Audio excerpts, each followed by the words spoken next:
Welcome to zero lifestyle. अस्सलाम वालेकुम जी। मैं बिल्कुल ठीक ठाक खैरियत से, उम्मीद है कि आप सब भी बिल्कुल ठीक ठाक खैरियत से होंगे। चलिए जी, शुरू करते हैं अपना आज का व्लॉग। तो यहाँ पर सुबह के 10-11 का टाइम हो रहा था और मैं अभी अभी ब्रेकफास्ट करके फ्री हुई थी। तो चाय भी मैंने पूरी फिनिश नहीं की थी, किचन में आ गई थी क्योंकि गैस के कोई इतने मसले हो गए, पता ही नहीं चलता किस टाइम होती है किस टाइम नहीं होती। तो बस जिस टाइम देखते हैं कि गैस है तो उसी टाइम सारे काम छोड़ छाड़ के बस सालन पकाने में, रोटी पकाने में लग जाते हैं ताकि ये काम हो जाए। बाकी दूसरे काम तो होते ही रहते हैं सारा दिन।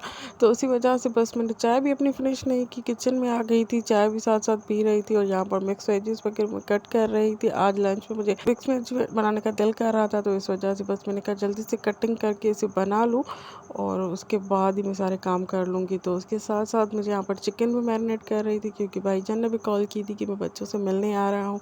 तो मैंने सोचा कि मिक्स वेजी तो अच्छी नहीं लगेगी सिंपल, तो बस थोड़ी यहाँ पर चिकन भी मैं मैरिनेट करके चार गोश्त बना लेती हूँ क्योंकि हल्की सी आंच पे भी ये बन जाता है और जल्दी से भी तैयार हो जाता है। बाकी दूसरी रेसिपीज जैसे होती हैं, कौरमा वगैरह होता है तो उसे तेज़ आंच पे ही हमें भूनना वगैरह होता है। वैसे तो कुकिंग 1 घंटे में ही हो जाती है, भले कितनी भी करनी हो ना, ज़्यादा से ज़्यादा 1.5 घंटे में हो जाती है। बट अगर गैस ना आ रही हो तो फिर तो बड़ा मसला हो जाता है। तो इसी वजह से बस मैंने ये ऑप्शन निकाला कि अचार गोश्त बना लेती हूँ।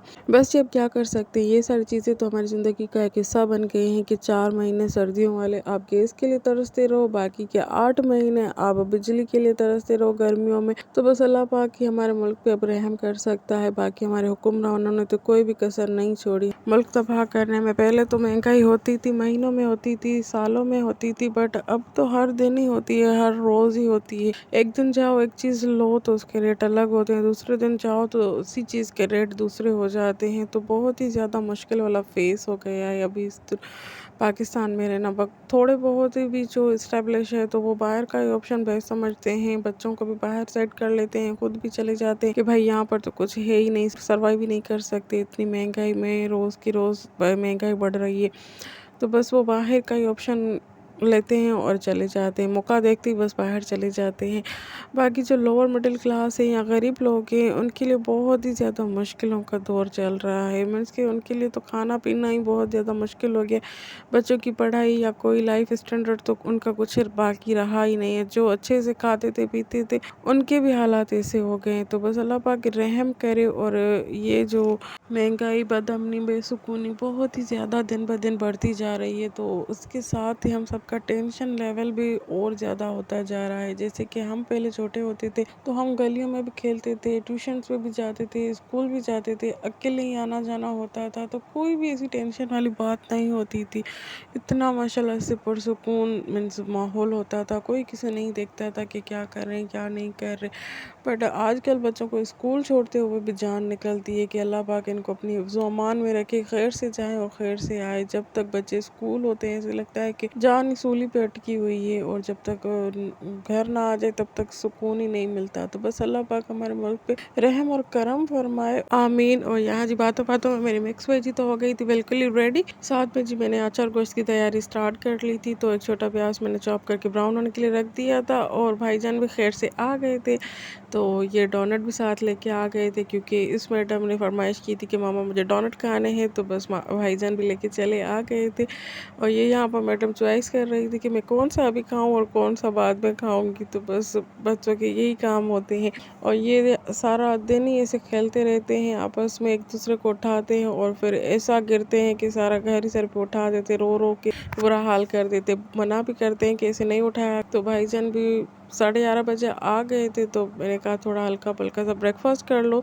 जब तक मैं खाना रेडी कर लेती हूँ। तो बस भाईजान और भाभी वहाँ पर ब्रेकफास्ट कर रहे थे और मैं यहाँ पर किचन में आ गई थी क्योंकि अभी थोड़ी देर में गैस चली जाती तो खाना रह जाता। तो मैंने जल्दी जल्दी से तेज़ आंच पे बुनाई की और उसके बाद इसमें पानी डाल के रख दूँगी ताकि इसका शोरबा बन जाए और चिकन भी अच्छे से गल जाए। और जी फ्री होके यहाँ पर मैं अपनी छोटी सी बेबी डॉल को गंजा कर रही थी क्योंकि काफ़ी दिनों से भाभी सबको बोल रही थी कि नाई के पास लेके चले जाओ, इसे गंजा करवा के आ जाओ या कोई लेके आ जाए। तो कोई भी नहीं सुन रहा था, आज ना कल, कल ना परसों, ऐसे ही बोल रहे थे सब। तो मुझे बहुत गुस्सा आया, मैंने कहा चलो मुझे दे दो, मैं कर लेती हूँ, क्योंकि मैं बहुत ही बेसब्री हूँ उन चीज़ों में, बहुत ही ज़्यादा सब्र नहीं होता। ज़रा जब छोटी थी तो मुझे इसे गंजा करवाना था, तो मैं इसके पापा को कह रही थी कि आप इसे ले जाएँ नाई के पास, गंजा करवा के आ जाएँ। तो उनकी भी थोड़ी बहुत मसरूफियात थी, तो उसमें उनको 1-2 दिन के लिए टाइम नहीं मिल पाया। तो मुझे एक दिन इतना गुस्सा आया, मैं रेज़र उठा के खुद ही स्टार्ट हो गई थी और ज़ेर को गंजा कर लिया। तो जैसे ही वो ऑफिस से आ गए तो शॉक हो गए, किसने की? तो मैंने बोला मैंने की।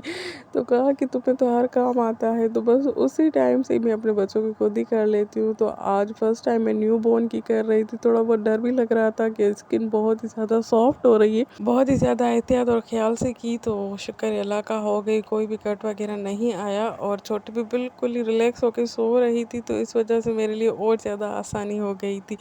तो मैं कहती हूँ कि लड़की को हर काम आना चाहिए कि वो खुद से ही कर ले, मीन्स वेट करने की ज़रूरत ना पड़े उससे। तो इस वजह से बस ये सारे छोटे मोटे काम तो आना लाजमी है, शादी के बाद तो और ज़्यादा हो जाते हैं। तो यहाँ पर मेरा सालन वगैरह हो गया था रेडी और यहाँ पर लंच का टाइम भी हो गया था। तो बस मैंने लंच सर्व कर दिया था, तो सब ने बैठ के लंच वगैरह कर लिया, खूब सारे बातें वगैरह की। तो फिर काफ़ी देर के बाद भाईजान घर चले गए थे और बच्चे भी सो गए थे। तो यहाँ पर शाम का टाइम हो रहा था और बच्चों को जितना चाहे हम इनसे अवॉइड करवा लें कि ये सारी चीज़ें ना खाएं, क्योंकि इनके खाने का कोई फ़ायदा होता तो नहीं है, बस ऐसे इनकी टमी फुल हो जाती है और कोई भी फिर चीज़ इनको अच्छी नहीं लगती, रात का खाना वगैरह। तो बस बच्चे हैं, किसी किसी टाइम ज़िद कर लेते हैं, तो बस मैं एक आधी दे देती हूँ उनको शाम में। तो ये इस टाइम एंजॉय कर रही थी, तो मैं इसे तंग कर रही थी कि मुझे भी खिलाएं, मुझे भी खिलाएं। तो वो दे रही थी, कंजूसी थी, मुझे तो हंसी आ रही थी मुझे भी। तो यहाँ पर मैं अपनी चाय वगैरह भी लेके आ गई थी, तो बच्चे भी बिस्किट वगैरह टप करके खा रहे थे और साथ में अपने कार्टून देख रहे थे। और मैं भी इनको इतना ज़्यादा स्क्रीन टाइम अलाउ तो नहीं करती, बट इस टाइम ये बिल्कुल ही फ्री हो जाती है होमवर्क वगैरह करके। तो यहाँ पर थोड़ी देर ये स्क्रीन टाइम इंजॉय करती हैं, क्योंकि मोबाइल तो मैं इनको बिल्कुल भी अलाउ नहीं करती। तो इस वजह से यहाँ पर एक आधा घंटा ये टीवी पे देख लेती हैं, कार्टून वगैरह जो भी इनको अच्छे लगते हैं। तो बस मैं इनसे पूछ के वही इनको लगा के दे देती हूँ। और मैंने स्टार्ट से इनको बिल्कुल भी मोबाइल अलाउ नहीं किया, तो इनको अभी बिल्कुल भी आदत नहीं है मोबाइल यूज़ करने की। अगर आप सबको जानना हो कि कैसे मैंने मोबाइल से इनको दूर रखा हुआ है और बहुत ही कम स्क्रीन टाइम पे इनको राज़ी रखा हुआ है, तो प्लीज़ मुझे कमेंट सेक्शन में लाजमी बताइएगा कि मैं आपके साथ वो ट्रिक्स और हैक्स शेयर कर सकूं कि बच्चे कैसे फ़िज़िकल एक्टिविटीज़ में ज़्यादा बिजी रह सकते हैं, बजाय कि इन इस स्क्रीन में चिपक के अपना टाइम वेस्ट करने से कुछ प्रोडक्ट कर ले। तो बस आज का मेरा व्लॉग यहीं तक था, उम्मीद है कि आपको पसंद आया होगा। अगर थोड़ा सा भी पसंद आया हो तो please like, share, comment and subscribe my channel. मिलते हैं जी नेक्स्ट व्लॉग में, तब तक के लिए अल्लाह हाफ़िज़। दुआ में याद रखिएगा, अपना ढेर सारा ख्याल रखिएगा, चैनल को सब्सक्राइब करना ना भूलिएगा। और कोई भी चीज़ पसंद आई हो तो प्लीज़ लाइक कर दीजिएगा वीडियो को, अपने फ्रेंड और फैमिली के साथ ज़रूर शेयर कीजिएगा।